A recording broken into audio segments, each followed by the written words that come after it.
Pithiviers, lundi 22 juin 1942. Cher Kayeshi, je ne sais vraiment pas sur quoi t'écrire. Peut-être sais-tu déjà que nous nous attendons cette semaine au départ d'un grand nombre d'entre nous.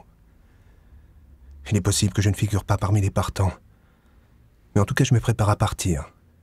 Je n'ai pas le cœur trop serré. Quoi qu'il m'arrive, je ne perdrai pas courage.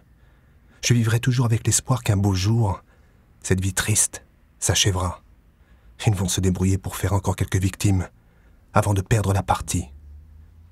Je ne m'effraie devant rien au monde. Je suis de bonne humeur et ressens la conviction que mes camarades d'infortune et moi-même leur survivront. Il est clair pour ce faire qu'il faudra fournir un effort extraordinaire.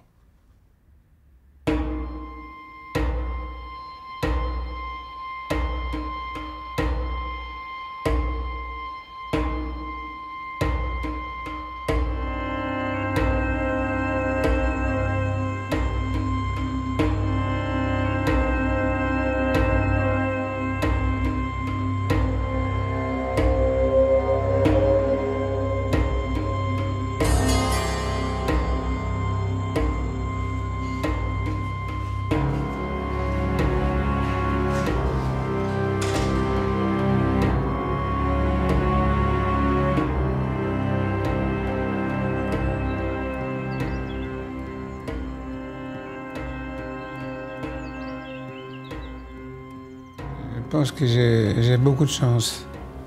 Étant arrivé à 100 ans, avoir passé par où j'ai passé, je pense que j'ai beaucoup de chance.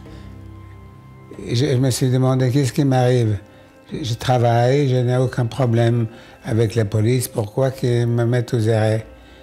Je me dis c'est la loi, c'est Pierre Laval. Et puis je suis resté 1 an à Pithiviers, et puis Pithiviers, je suis parti à Auschwitz, je suis resté 3 ans.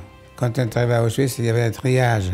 On triait les droites, à gauche, les droites, mais je ne savais pas, je suis parti sur le bon côté. Et il y avait les SS avec les chiens, avec les bergers allemands. Ils nous ont dit de jeter tout ce que vous avez, vous n'amenez rien avec vous. Toutes les valises, toutes les choses, vous les jetez. On était dans des wagons en bestiaux. J'étais avec des camarades, on ne savait pas où on va. C'était terrible. Il y en a beaucoup qui sont morts pendant le voyage, qui ne sont pas arrivés à Auschwitz. Tous les jours, quand on a passé une journée, on dit on a encore une journée de gagner. Je ne savais pas si on va y aller jusqu'à la fin de la guerre. De tenir, de vivre. Le plus difficile, c'était de vivre. Et à Auschwitz, c'était la mort. C'est qu'ils sont rentrés à l'infirmerie et ils le tuaient. Carrément. C'était un camp d'extermination. Et puis il y avait des transports tous les jours. On sentait la fumée des chairs brûlées. C'était pénible. Je savais qu'ils prenaient toute la famille. Et puis je me suis trouvé avec mon neveu le matin à l'appel. Alors je lui dis, écoute, ici il faut savoir comment se débrouiller.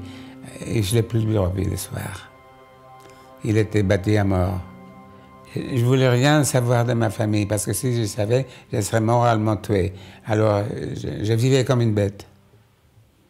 Je me suis débrouillé comme ça pour arriver à survivre. Il fallait faire beaucoup de choses pour y arriver. Mais je suis arrivé, et tout d'un coup, je me trouve en liberté. Alors, je ne pouvais pas expliquer.